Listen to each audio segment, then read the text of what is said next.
All right, ladies and gentlemen, this is episode 2 of Hurricane Warning. Got a very special Hurricane Warning, the podcast version. We'll be back in studio in a little bit, but got a very special guest for those of you who are familiar with Canes football. John Square, national championship winner on the 2001 greatest team of all time in college football. John, how you doing? I'm doing great. Thanks for having me. No, man, thanks for taking the time out of your busy schedule. Reached out to you, and it was all love from that point on. But John, you're now at George Washington University. You found your way there after a brief stint, or after some human resources work at the University of Miami. I saw that you were an adjunct professor at Miami-Dade Community College. Tell us about your journey after you left the University of Miami, if you don't mind.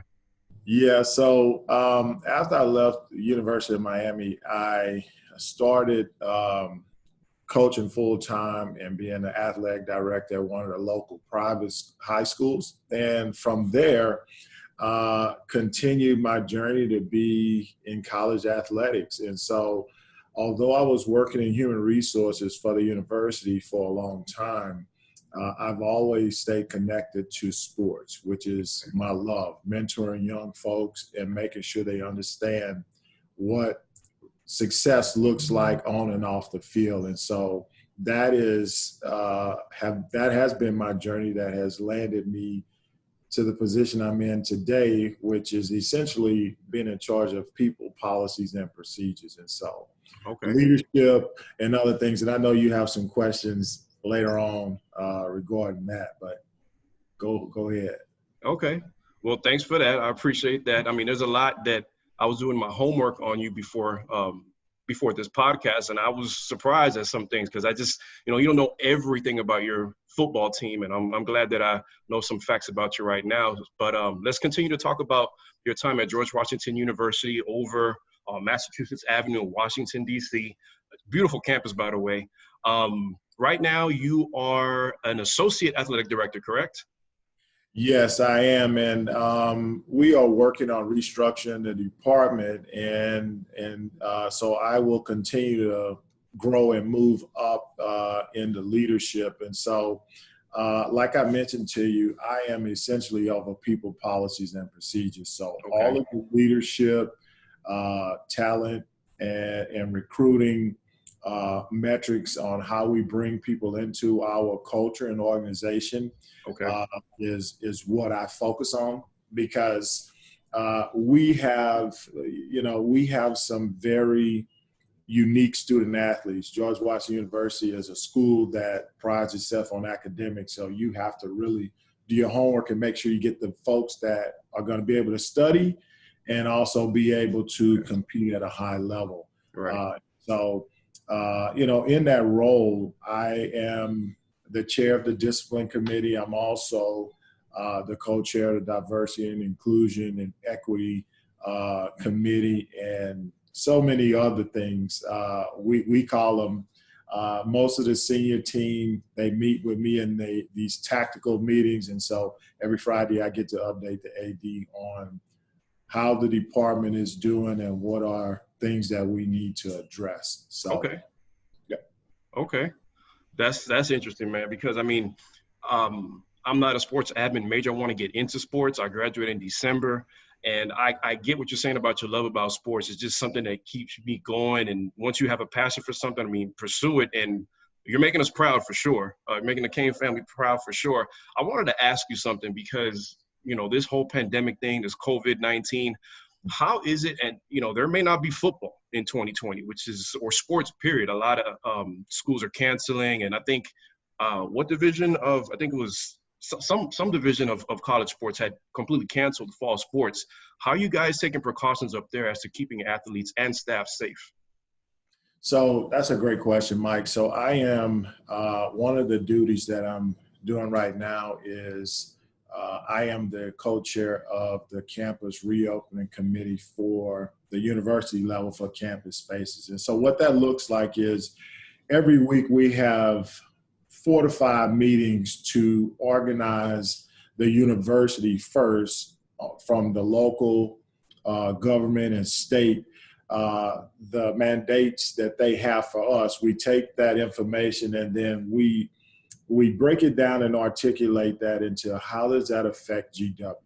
Okay. And so what we've done in the athletic department is we have 4 internal task force that are looking at return to play, hosting competitions, and things of that nature. And so we have mapped out, protocols that will allow us to, make sure that we're safe. So one of the things that folks know is people cannot train the way that they normally do. So that means when you get back, you can't just go right into practice in full speed. So phased approach, that means that spaces that, I'll give you an example, a locker room that will normally fit 15 to 16 people will now probably have an occupancy of only 2 to 3 at a time, because you have to keep that 6 feet of space. Right. So now in the training rooms, do you have the right air circulation?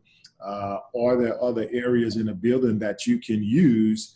But keep in mind, you have to have on a mask, you have to have on gloves. And so just a lot of those things. And so we've created FAQs along with our conference to make sure that we're doing everything possible. To give you an idea, we submitted a 70-page document to the government, and we have what's called a red team exercise where you have folks, students, faculty, and administrators that poke holes in your plan to make sure you don't miss anything. So we got about 2,000 responses, and so we're working through what that looks like and how to adjudicate those. Okay. Wow. I mean, that sounds like a lot of work, because like I said, I mean, everybody's concerned about, well, will there be sports? Will there be football? Will there be basketball? Everybody's concerned about the student athletes, but it's more than just that. It's the staff, professors, everybody involved, coaches and, whatnot. But I don't know if you heard the report. It came out either yesterday or the day before. 3 football players tested positive for that. So I believe there's been some type of halt. And so, I mean, that's just – Mike, that's a great point. One of the things that we focus on, we don't want to get in front of the university, right? We want to be a partner in this. And so they are students first. And so while we understand athletics is very important, but your welfare, we have service priorities. I was a part of the culture initiative where we brought in Disney University. We did it at Miami as well, where they teach you how to create values and culture. And so our service priorities say safety is first. So nothing trumps safety, right? It's safety, care, and efficiency. So what that means is are our policies and procedures safe? So care goes out the window and efficiency if it's not safe. And so, one of the things that we're learning is from the folks that have started this first, we've learned from their mistakes or mishaps. But, we have been communicating regularly with our student athletes to say, I know you're anxious to get back, but safety is first. Yeah. And so just making sure that message is clear is paramount. Of course, because I mean, I don't want to get into it, but it's just frustrating to see how something that probably, I don't want to say completely avoided, but we probably could be in a better place if there was, people doing what they were supposed to be doing for a long time, since March or February, whenever it was. Yes, sir.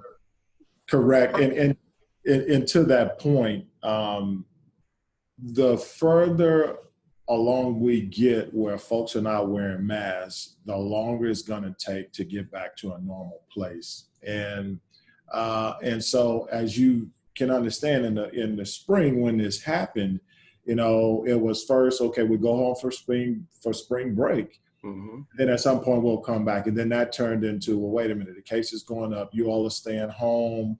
And so I really hate for us to get to a place where we bring folks back on campus and then have to send them back home, right? Yeah. And so, we are doing, and think about this, you got conference guidelines, you got government guidelines, you got university guidelines, you got department guidelines. And so you got to make sure all of that stuff meshes together. Of course. No, of course. One of the plans, President Frank over at the U, one of the plans that they put together was they're starting the semester a little bit early. There's definitely ending it before Thanksgiving break so that the students leave and they don't have to come back until January. That avoids unnecessary travel. I think that's a good idea. I'm a commuter student. I don't live on campus, so I mean, I'm fine with that. But I found that to be a good idea. Go ahead. Yeah, I was there when when President Frank came to the university. I was in administration there, and I was also there with President Shalala. Like President Frank's knowledge, being a healthcare, administrator for Mexico, and his wife being a doctor, definitely helps in a time like this. Right.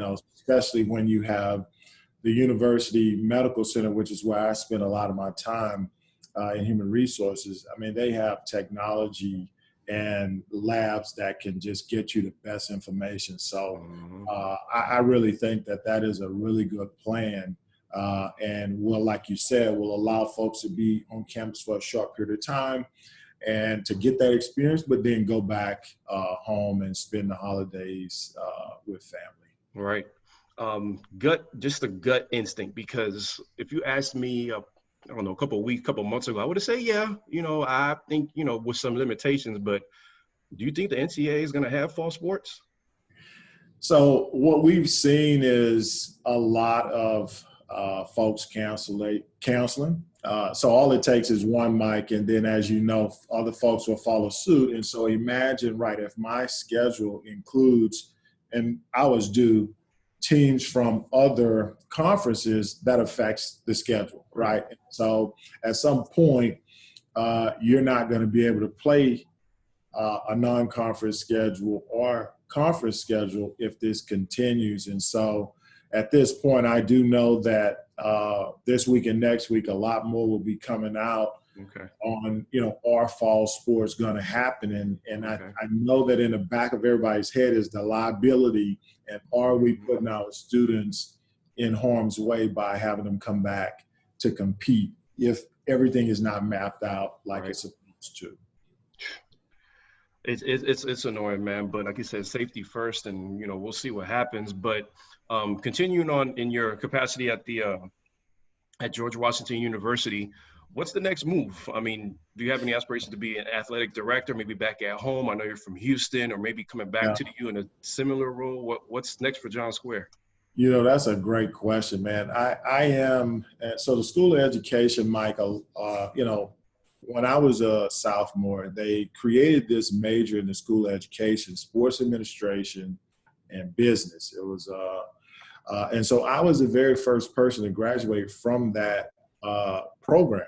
And, I think that as I continue to grow, I definitely feel like, being on the national championship team, being a part of that, coming back to the U to possibly be the first, Black AD would be a dream come true. But I also believe in making sure that my feet are planted where I am. And so I am a lifelong learner. All of my experiences has allowed me to add value every place I've been, right? Being a coach, being an athlete at the highest level, playing with Hall of Famers, being connected with, professional organizations to learn and grow. And so for me, I build relationships, and wherever those relationships take me, that is where I will be. But I would love to go to the U and continue to make history. Man, you have my vote. I mean, I know you're aware with your former teammate Ed Reed's role as a chief of staff, so that's big here. That would be huge news. But like you said, experiences, and you take advantage of them any which way you can. So I'm sure you'll make anywhere you go proud. What is going on here? Oh, here it is. The screen had froze. But okay. Let's talk a little bit about athletics now. You mentioned how you were a coach for 15 years before your role at George Washington University. Were you coaching basketball? Were you coaching football? Yes, sir. What's interesting is one of the things that I learned from even middle school, right? We had these coaches in Houston, Texas that, instilled this drive and this determination. And I vividly remember playing basketball. We beat somebody like 102-2.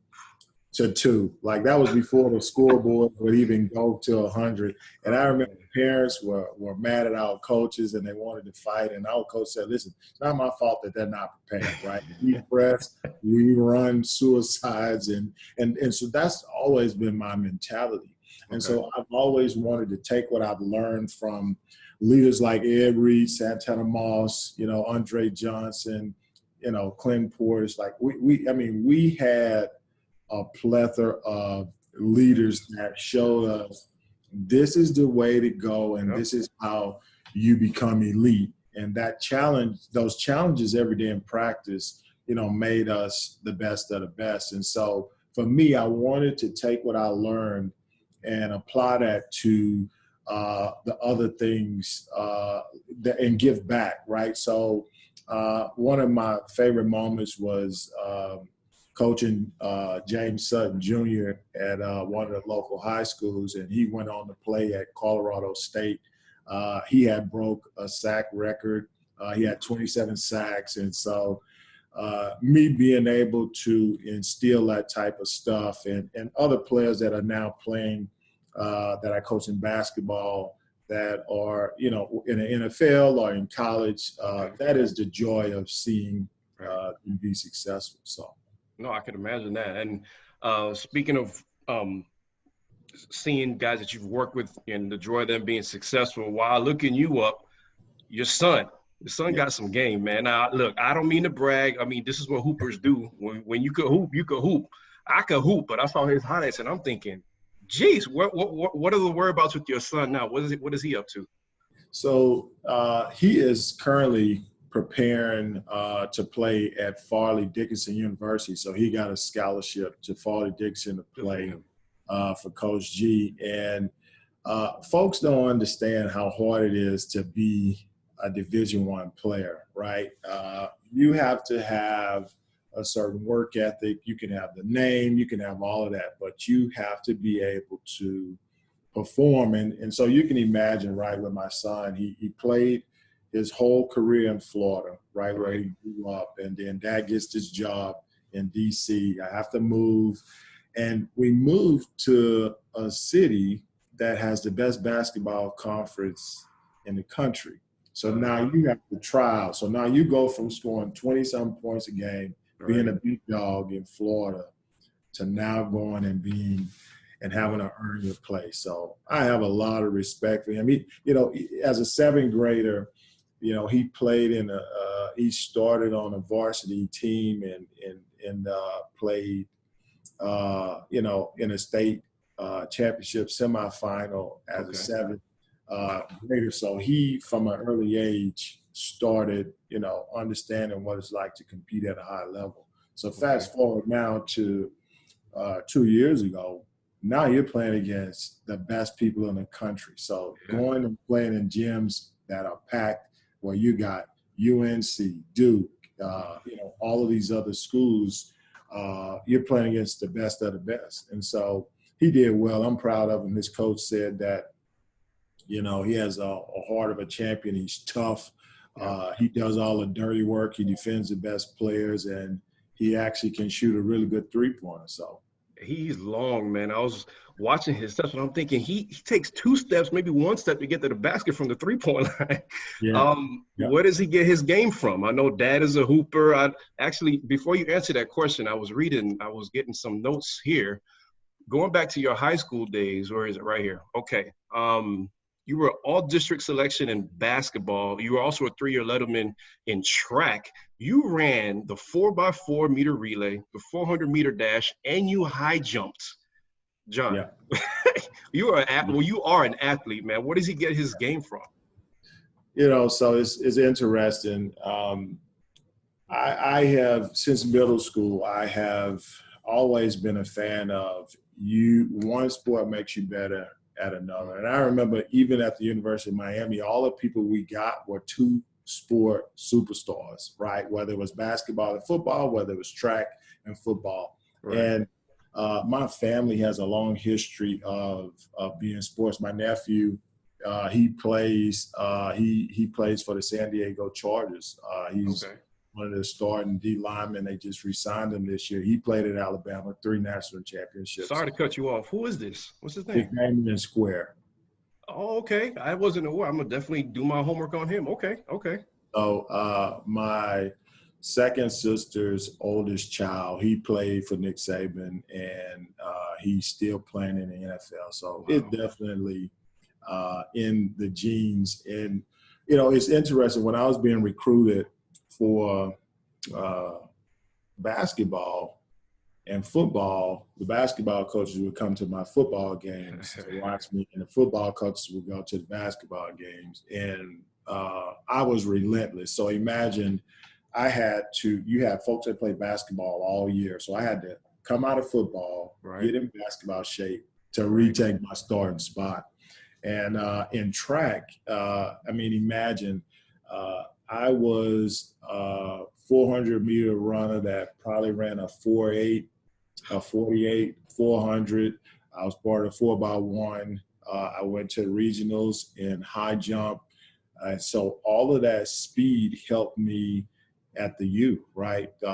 Not being as big as normal defensive ends, you have to be really fast and you have to be technical. So again, all of those things helped me when we were running 110s and 5.10.5s. And we had a great strength and conditioning staff that prepared us. So imagine we would prepare everything we did would have the combine things in it. And so it wasn't the first time we saw a combine and all that type of training. When folks were seeing it for the first time, we had seen it all year. And so I took all of those things into coaching, and it allowed me to be successful. Okay. Okay. I'm glad you brought up your time at the U, because we're going to definitely get into that. I know you got to go in about 20 minutes because you got to be somewhere at 2:00. But the University of Miami, you brought it up. You were a defensive end. You were tall. You were lanky. What was your playing weight? Because I know you're 6'5". Most defensive ends nowadays are 250 plus. You're a basketball player, man. Can you talk about that? It's funny you ask. My weight is interesting. My weight fluctuated because we trained so much between 210 pounds to 215 pounds. And so imagine the type of strength and training that I had to endure in order to be able to compete. Yeah. And we had Jerome McDougal, Jamal Green, Andrew Williams, Damian Lewis, Matt Walters, Vince Wilfork.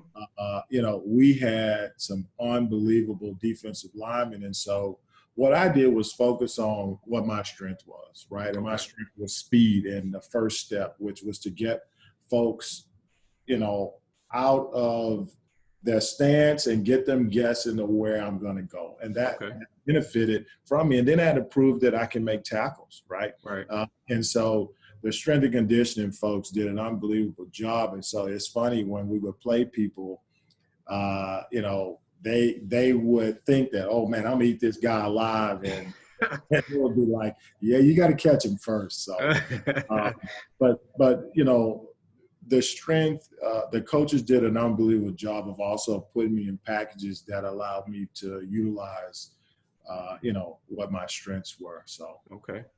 Interesting, man. Because, like you said, like we said, you look at defensive ends now and it's like, they're not in the 220s. They're not in the 215s. So, I think I was the smallest defensive end in the country, but on a national championship team. So and we used to train with the Dolphins. And so I really looked at myself like Jason Taylor, Javon Curse, because those guys, Jason Taylor was a beast, man. And he was more like an outside linebacker.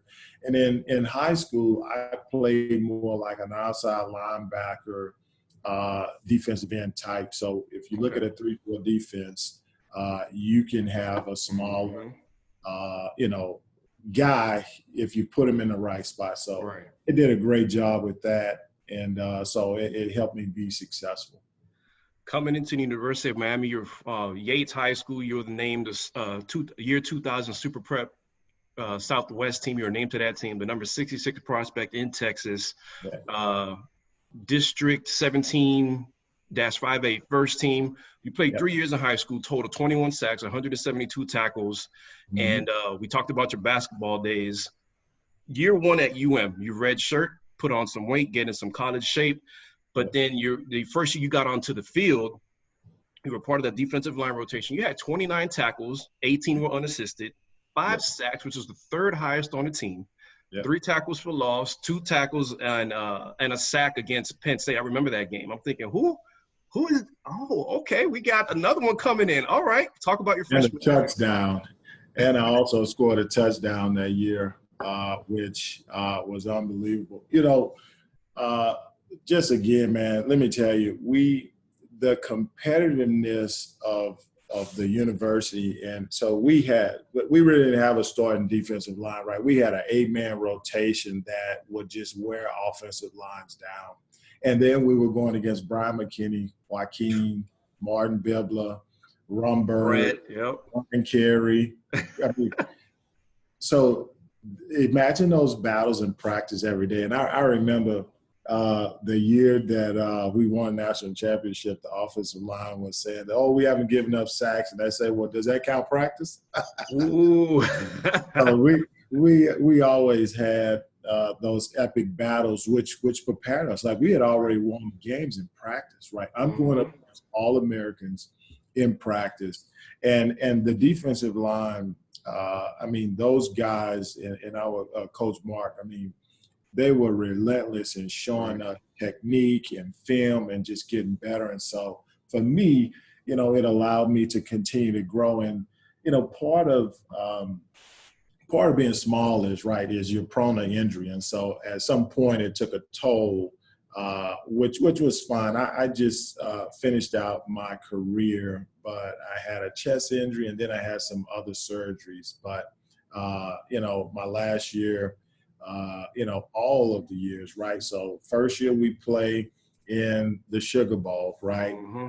We beat Florida 41-20 something. Game was over at halftime. Yep. So we're ranked number 2 in the nation. Next year we're ranked number 1. We go from my first year to my third year, only losing 1 game, which was the national championship that against Ohio State, which is which is a very touchy subject, to say the least. Yes. So, I mean, we played in all 4 BCS bowls. We were the first team to do that. And so, I mean, the history and all of the folks that got drafted in the first round, I mean, it just unbelievable, man. Yeah. The amount of talent that we had at the U. I don't want to call it a downward spiral because, like you said, after that butt whooping against the Cornhuskers, and they just haven't been the same since. No. Miami won all the games in the regular season the following year, lost the last one in the Fiesta Bowl, and then Coker's, as a head coach, his loss total went up 1 game each year after that. Went from 1 to 2 to 3, so whatever. So I don't want to call it a downward spiral, but can you talk about what was different after that national championship loss to Ohio State into why things kind of changed in the program? So part of it, I really think that, all of the folks that were at the university at the time were because of Butch Davis, right? Butch Davis and his coaching staff recruited. They had an unbelievable recruiting, a way of recruiting, right? They didn't just look at film, like they really made sure that you were a fit. And then we had leaders on the team that, like Ed Reed will tell you, and those other folks, like, hey, we were here when we weren't that good and we were on probation, and we know what it's like to practice. So they didn't allow you to get off track. And so imagine now, as you graduate these folks out, you got new people coming in, and now you got leaders that haven't won a national championship. They haven't seen what it's like to go through that experience. You can get people that just want to wear the uniform and don't really understand the value, right? Okay. Which is what every athletic department goes through, and which is why my work comes into play heavy, right? I take people through a series of questions when we're recruiting them. Wow. Because I want to know what type of character you have. I want to know what work ethic. I want to know who you are before we add you into our team, because you can take the two best players in the country, but if you don't get chemistry and you can't work together, then it doesn't matter, right? You got one-on-one, and last time I checked, one person is not beating the whole team. No. So you have those types of things, and again, we were graduating. So like in Ohio State, that game, think about all the people that went to the NFL and left early, right? Yeah. Yeah. So you have that dynamic of it as well, that, man, if these folks stayed, we wouldn't lose. Yeah. Think about it. My first year, we lost to Washington. Right. And that stopped us from being in the national championship when we had beat Florida State. Florida State played in the Orange Bowl in our backyard, and, against Oklahoma. And remember, at the time, Mark Stoops was our defensive back coach. So his brother's a head coach in Oklahoma. His other brother's a defensive coordinator. So we were looking forward to playing them. Uh-huh. And so, but that's the you, right? We always say, when you come here, you expect people not to like you. You expect to work harder than everybody else. And I don't know that everybody is – I don't know what they really understand what that means, because you have to have people to show you what that looks like. I'm really glad you brought that up. By the way, you're preaching to the choir, because I tell people all the time, you can have all the coaching in the world. You can have all the talent in the world. If you don't have that chemistry and that desire to just kick butt and be better and dominate, there's only one way to do that. You got to work relentlessly, because people, like you said it, and I heard Ed Reed say this multiple times, you're at the U, people don't like you, they want to knock you off all the time. So it's chemistry, it's talent, it's discipline. Miami had a problem with that last year, and it went beyond coaching. I tell people all the time on Twitter, and I get into arguments all the time, because I got time on my hands. I'm quarantining right now. Yep. And it's not just about coaching. It's not just about talent. It's everything, that goes on behind the scenes. You don't know if people are getting along or whatever the case is. So I'm really glad you brought that up. That's a great point. Let me touch on that. So we self-policed ourselves. So Ed Reed, Ken Dorsey, Brett Rumberg, Brian McKay, like, we would address things before it even got to the coaches. Right. And what we would say is, it's selfish if you go out and do something that's going to prevent you to not play on Saturday. That's selfish. And so at GW, we created these values, right? So the first thing we say is, in order for you to be the best version of yourself, you have to be the most visible and positive display of discipline and excellence, right? The president said, hey, if you're not the most visible and positive display of discipline and excellence, then we don't need you. You don't need to exist. And so then we have three values that come after that: determination, commitment, and respect. Part of the problem, Mike, is, and one of the things that I help companies and people identify, is everybody hasn't had the same language. Your determination, definition, and mine is probably going to be different. So you have to define it so that everybody knows what it is, so then you can hold them accountable. When you don't have that, it's really hard to hold people accountable with their version of a definition that they don't quite understand. And then you have to have something that shows folks accountability, right? Mm-hmm. Are the coaches praising the right behavior? Because if you're not, then you can get this false sense of, well, I'm doing what I'm supposed to, and that's the leader, when really one of the things I love to do is ask the players, who do you think the leader is? Mostly different from what the head coach thinks when I'm evaluating 27 sports. Okay. And so just those are some few things that I've learned from culture training and being a coach that helps us be unique. And so that's why they brought me in, so that I can do those types of things and incorporate that into the leadership training, incorporate that into all the other things we do as a department. That sounds like that's a very interesting part of your role. I think that's hugely important to the success of any university, not even university, pro team or away from sports. If you want to be some type of entity that, is excelling, you got to have that, not just in sports, in the corporate world, all of that. But going back to what I was saying, I tell people all the time, give me experience, number one, and chemistry over a super talented team. Because how many times have we seen, and not just football, but any sport, that wins? We talk about the Spurs. I mean, I know they have some of the best power forwards, or the best power forward in NBA history, Tim Duncan, but still, the way they played, the chemistry they played with, the discipline, listening to Coach Popovich. You look at the '08 Celtics team. That was an older team, but they were experienced. They had chemistry. And I mean, that '06 Miami Heat team, they lost to a team that was together in not '06, in 2010, 2011, when they lost to the Mavericks. Yep. So seeing guys like Ed Reed, who didn't leave early, Vilma didn't leave early, DJ didn't leave early, but when you lose guys like Sean Taylor, who did, Vince Wilfork, who did, Kellen Winslow, who did, Andre Johnson, Porter, Shockey, there's only so many of those guys you could replace. Buchanan. Yeah, Billy Buchanan, yeah. So that probably tends to catch up with a program. It does, because, I mean, that's we used to always say we're reloading, but, I mean, those are very unique individuals. Greg Olson, Kelly Winslow. I mean, you could just keep going. Frank Gore, God.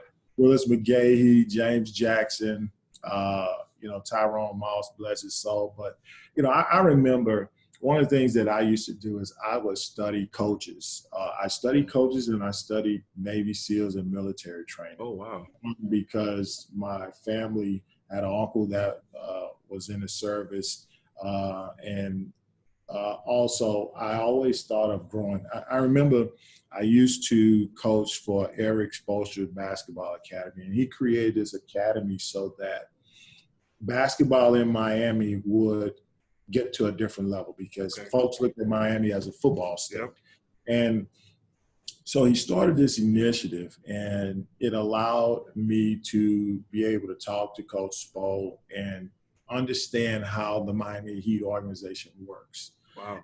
And we developed a really good relationship where he was trying to figure out, okay, what did y'all do at Miami? And he would share what he did. So those type of interactions allow you to gain insight and knowledge at a different level. And so, I would go to games and sit in his seats, and we had that dialogue with the coaches that coached in that program. And so I remember Joe Jackson, I coached him at an All-American camp in football, showing him how to do spin moves and rips. And then I coached him in the Eric Spoelstra Academy in basketball. Wow. And so think about it. You got this guy that's like me, that was a super athlete in basketball, a dominant player in football.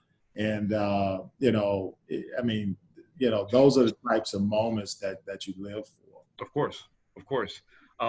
Let's talk about, let's put our positive thinking caps on and say that football is going to happen in 2020. I know you still keep in touch with the university at whatever capacity. What is your mentality? What is your outlook for the 2020 Canes? Because if you ask me, I mean, I say this every year, I get it, but I see maybe if things fall into place, injuries and, no injuries and health, 2 losses. I see really great things, assuming there's a football season this year. Yeah, I have to tell you, the work that I remember when Manny Diaz's dad was the mayor, and we were playing Nebraska, and he supported us so much, and I think he betted the mayor of Lincoln State did. Of course, we won.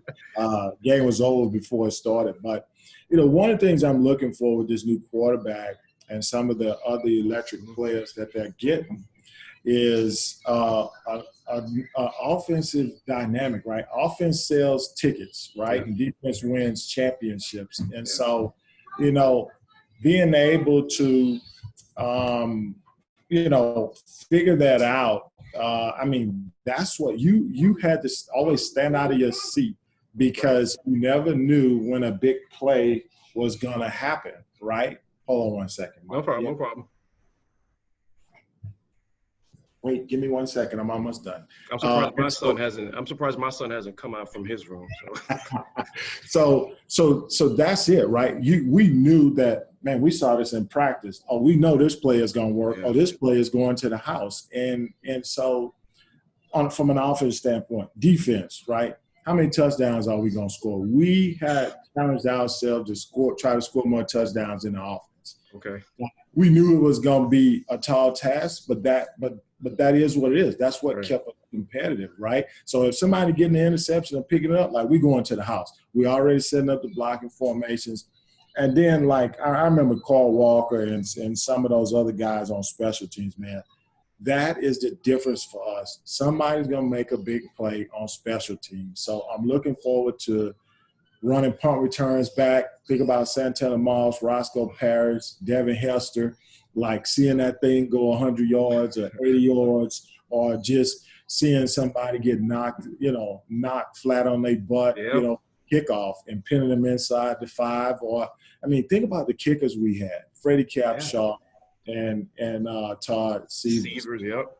I mean, we were loaded, man. Automatic. Yeah. Automatic, like, let's go set up. Yeah. I remember everybody else was nervous, but I was thinking, okay, Ohio State, we got to kick a field goal just to get into overtime. I wasn't sweating a bit. I'm thinking, this is a 40-something yarder. Ty got it.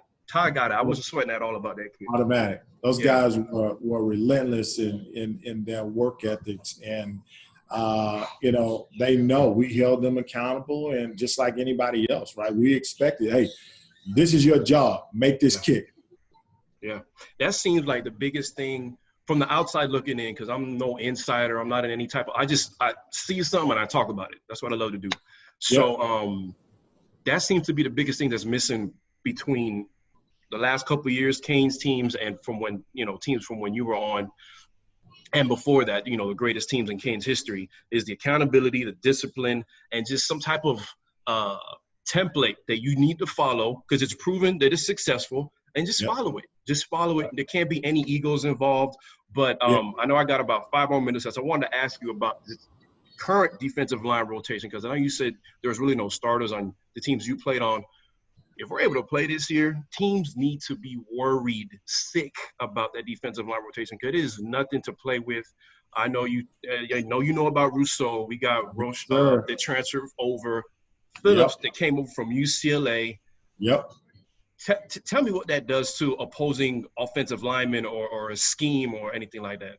So think about it. We played a 4-3 scheme, and so what our coaches would tell us is, every time you get a one-on-one, you have to win, come hell or high water, right? Because somebody on the D-line is taking a double team. So your job for the defense is to win.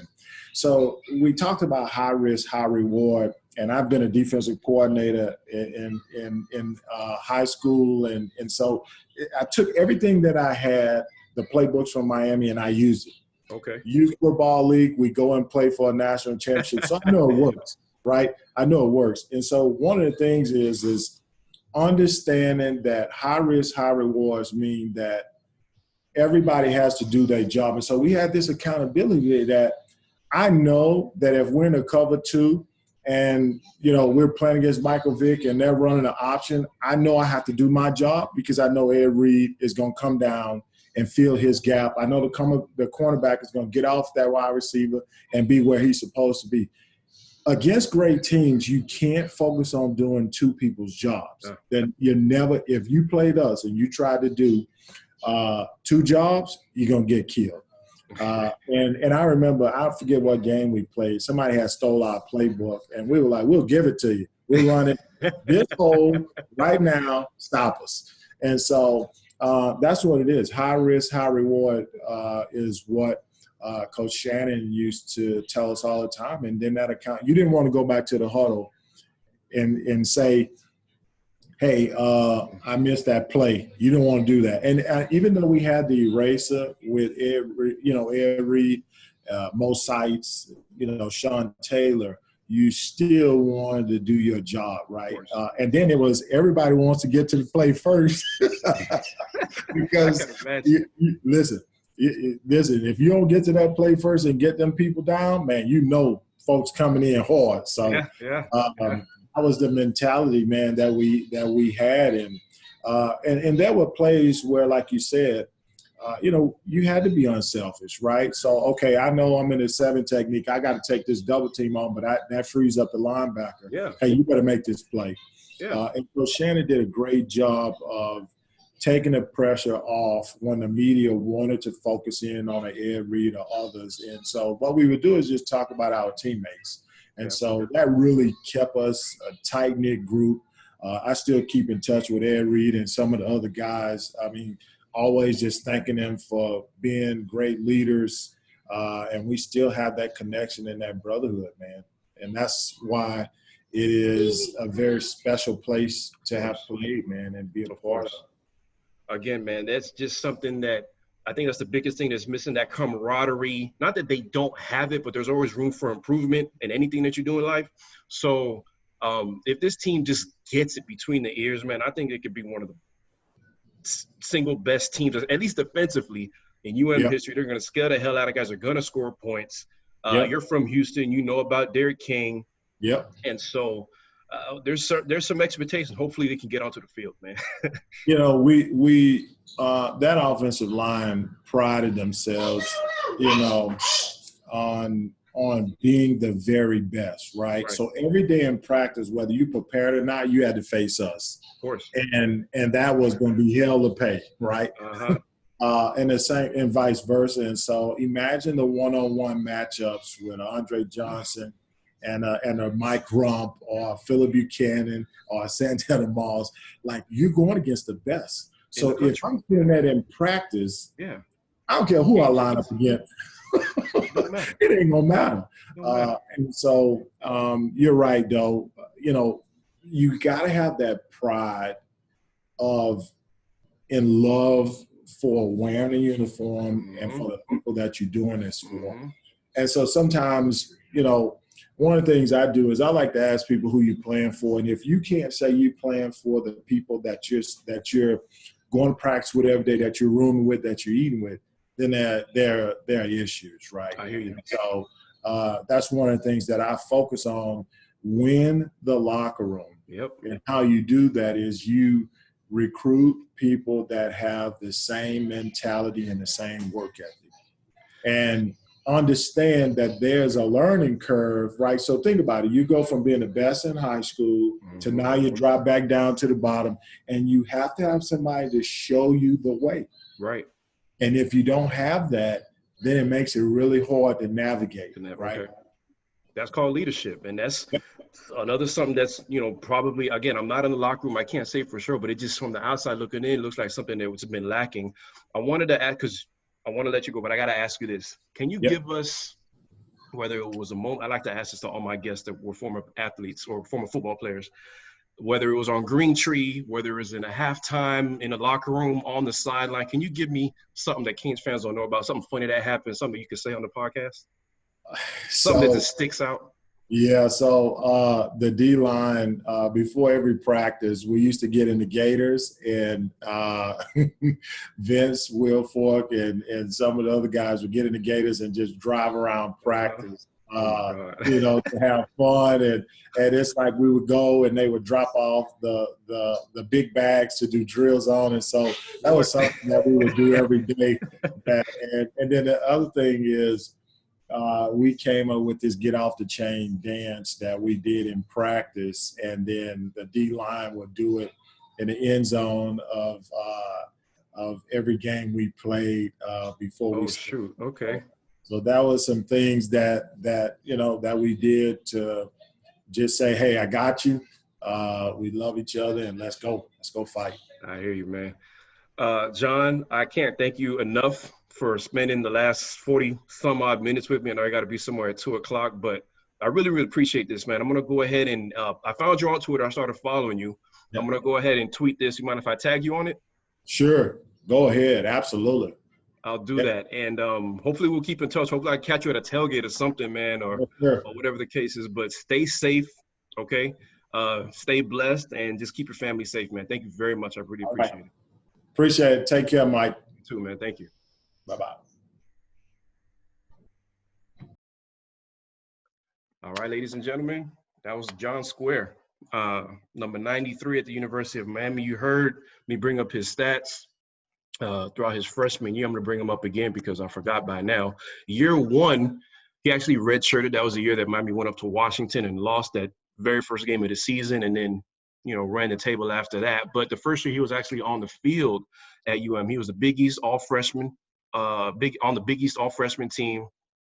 Had 29 tackles, 18 of them were solo, 5 sacks, which was good enough for the third highest on the team, 3 tackles for loss, 2 tackles, and a sack in his debut against Penn State.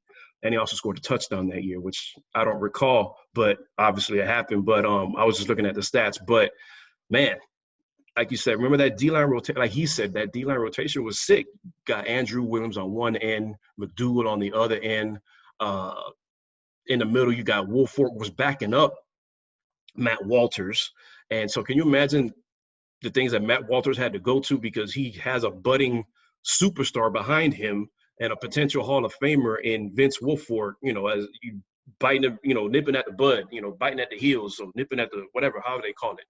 And so that team was just built with everything that it takes to have the best team of all time. Don't give a damn what the hell LSU says. Don't give a damn what 2013 FSU says, or that team in California, or some 95 team that ran a triple option in Nebraska. They wish they could talk about the things that we're talking about right now, and it just doesn't happen. But you heard John Square. He definitely has aspirations beyond where he's at right now at at George Washington University. Well, he's doing big things, man, and we're proud of him. So this has been episode 2 of the Hurricane Warning podcast. I'm going to go ahead and tweet this in a second. So drop a line. Tell me what you think. I'm going to go on Skype tomorrow. We're not going to have a Zoom call, but it will be on Skype. I'm going to record an interview for episode number 3 between Larry Bluestein and myself. So definitely going to ask him about some recruiting things in South Florida and how long he's been doing things for and how he goes into evaluating talent. So be on the lookout for that. I'll let that go tomorrow. And I got some good news, bad news for this Eric Houston interview that I had yesterday. Good news is he's going to be calling back. The bad news is I forgot to hit record. And I'm really, really sorry about that because he had some lines in that really well-spoken guy, Coral Reef Senior High School, wore number 59 from Miami. And then once he became a fullback, I believe he wore number 46. But it was my first time doing this whole podcast thing. I'm not experienced on the podcast like Marsh Thomas is with Jordan Nelson over at Fours Up or the guys with the Orange Bowl boys. I'm a radio guy, and I have much respect for people that do this podcasting because it's a lot of work, a lot of technical stuff that you got to do and get right if you're doing it on a Skype thing like Marsh and Nelson do it. Jordan Nelson do it. So I have to apologize because it was due to drop today after I finished my interview with John. But once we get back into the groove of things on campus and the studios at WVUM open, it's July 17th. Classes start sometime in August. So that first Sunday that we're back, I'll be on air. I'll have Eric call in, and it'll be 11 a.m., same time, same place as it's been for the past 3 years, 11 a.m. on Sunday mornings till 1 o'clock. We're not just talking Canes football. We're going to talk about everything because I got something to say about all the sports. So you know how I roll. But I didn't hit record, and I apologize about that. But I will go ahead and say this. Just like you heard me ask John, I asked Eric, can you share something, suitable for the audience? Because it's a family thing, right? So he was telling me, well, all right, Coach Shannon, they're going to, remember, this is when he was a linebacker. He said this was either in 05 or 06. And they had a meeting in the linebacker room. So he goes in there, Willie Williams, Leon Williams, himself, Beeson, I believe, was still there, and whoever else was on that linebacker room. So they go into a meeting, and Coach Shannon always had this thing, and he told his guys, he would say, you know what, feel good, look good, go ahead and, put on some wristbands, play with some swag, dress with some swag, because any athlete knows that if you feel good, you're going to play good. It's a mental thing. You may not play good at the end of the day, but if you feel right, chances are you're going to play that way.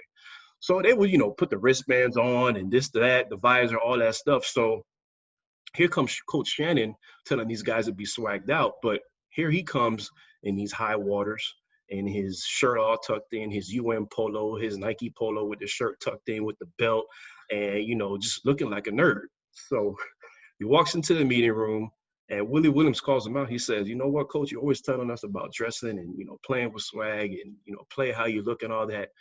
But why you always look like an effing nerd? And I fell out of my chair when he said that, because you could just see it, right? You could just imagine it. And so that's something that Eric Houston had to share yesterday. So I already got in contact with him. I'm not going to have him call again via Skype, because there are some parts of the interview that were cut out just because it was in and out. You know, sometimes that happens with a Skype conversation. So come 3 weeks, maybe a month from now, I'll have him call into WVUM Studios so we can do the thing all over again, and we'll talk about something different. But I do apologize about that. I will have Larry Bluestein's interview tomorrow. But for now, I hope you enjoyed episode 2 of the Hurricane Warning podcast, and we'll keep in touch, man. Go Canes.